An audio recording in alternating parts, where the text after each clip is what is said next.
Lesson 5 our run away kite start करने का, our run away kite start करने का, ठीक है। इसको लिख चुका है लूसी मॉन्टगोमेरी। और देखो यहाँ पे the author and the text के बारे में दिया हुआ है कि लूसी मॉन्टगोमेरी, उनका जन्म 1874 में हुआ था और उनकी मृत्यु 1942 में हुई थी। Was a Canadian author best non for a series of novels begins with an of green gables, ठीक है। Was a Canadian author, Lucy mod Montgomery जो थी वो क्या थी, एक कैनेडियन ऑथर थी, मतलब वो कहाँ से बिलोंग करती थी, कनाडा से, ठीक है। और वो जानी जाती थी, मशहूर थी, बेस्ट नॉन यानी जानी जाती थी for a series of novels, एक श्रृंखलाएँ, नॉवेल यानी उपन्यास की जो उन्होंने एक श्रृंखलाएँ लिखी थी उनके लिए वो जानी जाती थी, ठीक है। जिस उपन्यास का क्या नाम था, एने ऑफ ग्रीन गैबल्स, ठीक है।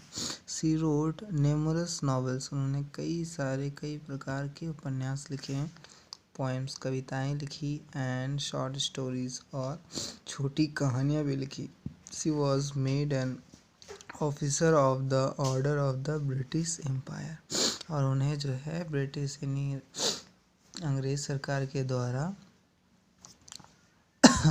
एक अच्छा ऑफिसर यानी अच्छा ओहदा दिया गया था। और नीचे यहाँ पे इस कहानी आवर रन अवे काइट है ना, हमारा वो जो है उसके बारे में थोड़ा सा बताया गया है। The short stories about a brother and a sister, ये जो छोटी सी कहानी है किसके बारे में है, एक भाई और एक बहन के बारे में। Living on an isolated island, वो लोग कहाँ रहते थे, एक अलग द्वीप में रहते थे। विद देयर फादर, किसके साथ, अपने पिताजी के साथ।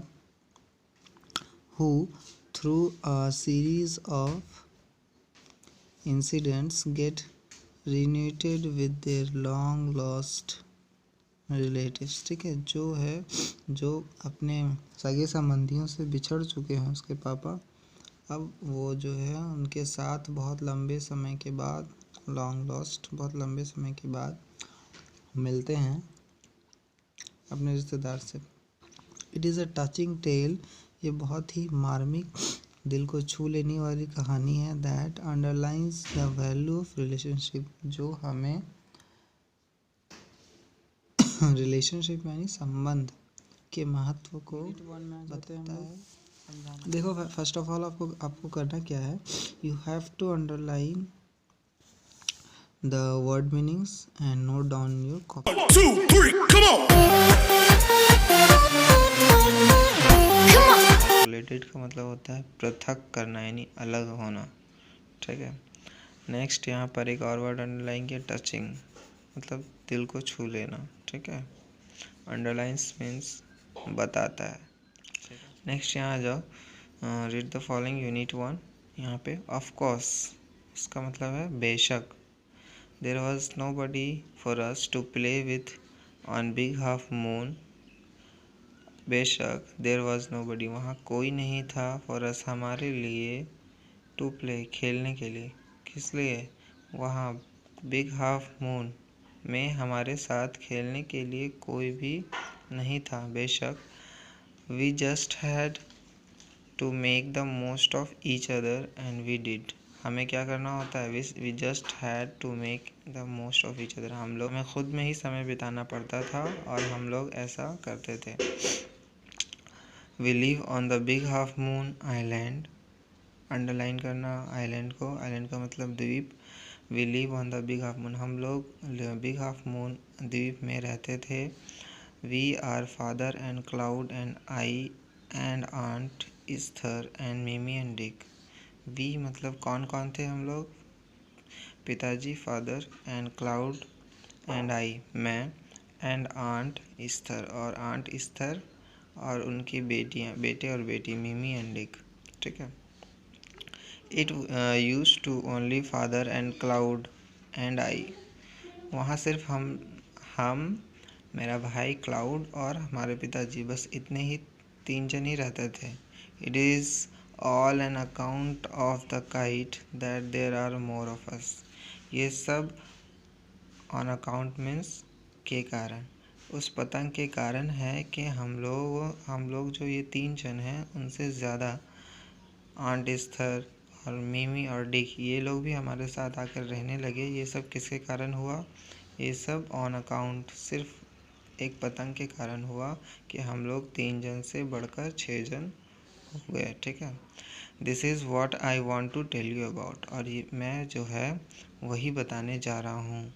ठीक है, कि हम लोग 3 जन से कैसे हमारा फैमिली मेम्बर्स की संख्या बढ़ी सिर्फ और सिर्फ काइट के वजह से। ठीक है, father is the keeper of the big half moon light house. Keeper means रखवाली करने वाला। लाइट हाउस चैप्टर के आखिर में बताऊंगा लाइट हाउस क्या होता है। ठीक है, तो फादर क्या थे? लाइट हाउस के रखवाली करने वाले थे। कहाँ पर? बिग हाफ मून में जो लाइट हाउस था उसके रखवाली करने वाले थे। I am 11 years old. I am मतलब लूसी मॉड मॉन्टगोमेरी, ये जो है 11 साल की थी। क्लाउड इज़ 12 और क्लाउड 12 साल का था। इन विंटर सर्दियों में when the harbour is frozen over. Harbour means बंदरगाह, फ्रोजन मीन्स जम जाना।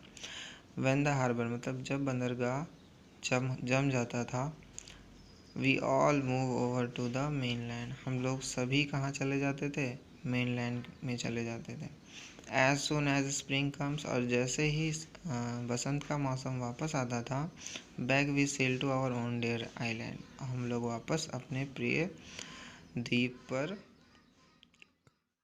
पाल नाव की सहायता से चले आते थे। The funny part used to be that people always pitied us when the time come for us to return. ठीक है, फनी पार्ट क्या था? सबसे मज़ेदार हिस्सा था ये कि लोग जो थे हम लोगों के ऊपर रहम खाते थे। पिटी मतलब रहम खाना। जब हम लोगों का समय आता था हमारे बिग हाफ मून में आने का। दे सेड, वो क्यों पिटी खाते थे? क्या कहते थे वो लोग? दे सेड, वो कहते थे we must be so lonesome over there. Lonesome means अकेला होना। हम लोग बहुत अकेले होंगे वहाँ पर। कहाँ में? बिग हाफ मून में हम लोग बहुत अकेले होने वाले हैं, इसीलिए वहाँ के लोग हम लोगों पर थोड़ा रहम खाते थे। With no other children near us, क्योंकि वहाँ हमारे साथ कोई खेलने वाला बच्चा नहीं होगा। Of course Cloud and I would have liked to have someone to play with us. बिल्कुल या बेशक, क्लाउड और मुझे चाहिए था कोई और भी साथ में खेलने के लिए। ठीक है, it hard to run pirate caves and thing like that with only 2। Pirate means समुद्री लुटेरा, केव्स मीन्स गुफाएं। ठीक है, तो समुद्री डाकुओं या लुटेरों के द्वारा जो गुफाएं बनाई गई थी उसमें सिर्फ क्लाउड और लूसी मॉन्टगोमेरी ये दोनों के लिए छुपन छुपाई खेलना बहुत ही मुश्किल होता था। But we use to quarrel a good deal with the mainland children in winter. लेकिन हम लोग जब मेनलैंड जाते थे तब हम लोग सर्दियों में वहाँ के बच्चों से बहुत ज़्यादा झगड़ा करते थे। So it was perhaps means शायद, just as well that there were none of them on big half moon. तो ये शायद अच्छा ही है कि बिग हाफ मून में मेनलैंड के बच्चे नहीं हैं, ना तो यहाँ पर भी उन लोगों के साथ झगड़ा ही होता। Claude and I never quarrel. Claude और लूसी मॉन्टगोमेरी ने कभी भी आपस। नेक्स्ट पेज में देखिए, to be sure father did not seem to have any relations except us. To be sure, पक्का करने के लिए कि पिताजी को जो है हमारे अलावा और कोई रिश्तेदार नहीं था। सी मतलब मालूम करने के लिए या पता करने के लिए, और एक्सेप्ट मतलब अलावा, मतलब क्लाउड और लूसी मॉन्टगोमेरी के अलावा और कोई उनके रिश्तेदार नहीं थे, ये पता करने के लिए this use to puzzle Claude and me. ये बात जो है हमें बहुत ही अचंभे या संदेह में डाल देती थी कि क्लाउड और मेरे अलावा पिताजी का और कोई रिश्तेदार नहीं है। ठीक है, everybody on the mainland had relation. हर कोई मेनलैंड में जो रहता था उसका कोई ना कोई रिश्तेदार या परिवार में और सदस्य होते थे। वाई हैडेंट वी, हम लोगों का क्यों नहीं था? Was it because we live on the island, क्या ये इसलिए था क्योंकि हम लोग आइलैंड में रह रहे थे। We thought it would be so jolly to have an uncle. Jolly means बहुत ही आनंद होगा, मज़ेदार बात होगी अगर हम लोगों का भी कोई अंकल या चचेरा चाचा या चाची, ठीक है, होती, या कज़न्स, चचेरे भाई बहन होते तो कितना मज़ा आता, ठीक है। We thought it would be so jolly to have an uncle an aunt and some cousins. Once we asked father about it. हम लोगों ने एक बार इस बारे में पिताजी से पूछा। But he looked so sorrowful. लेकिन वो जो है, जब हम लोगों ने ये सवाल पूछा तब पिताजी बहुत ही सॉरोफुल मीन्स दुखी लग रहे थे। That we wished we hadn't. तब हम लोगों को ये इच्छा हुई कि जैसे हम लोगों का कोई परिवार नहीं है।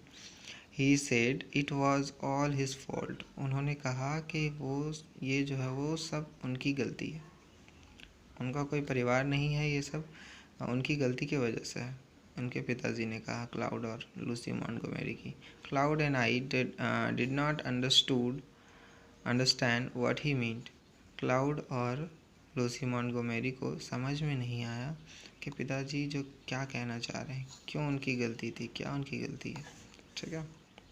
लाइट हाउस, देखो लाइट हाउस का मीन्स होता है tower containing a strong beam of light to guide and warn ships near the coast. एक टावर जो क्या कंटेन क्या होता है, उसमें एक स्ट्रॉन्ग बीम ऑफ लाइट, एक मजबूत प्रकाश की किरण, या फिर बोलो बहुत ही बड़ा टॉर्च होता है, ठीक है, जो क्या करता है, गाइड करता है और वार्न भी करता है। गाइड करता है शिप को कोस्ट किनारे में आने के लिए और दूसरे शिप्स को यहाँ तक ना आने के लिए, कि इधर जो है खतरा है, ठीक है, आपको इधर से जाना है, वो सब गाइड करने के लिए रात के अंधेरे में लाइट हाउस का बहुत काम होता है। इसी लाइट हाउस के क्या थे, क्लाउड के पापा कीपर थे, रखवाली करने वाले थे, ठीक है।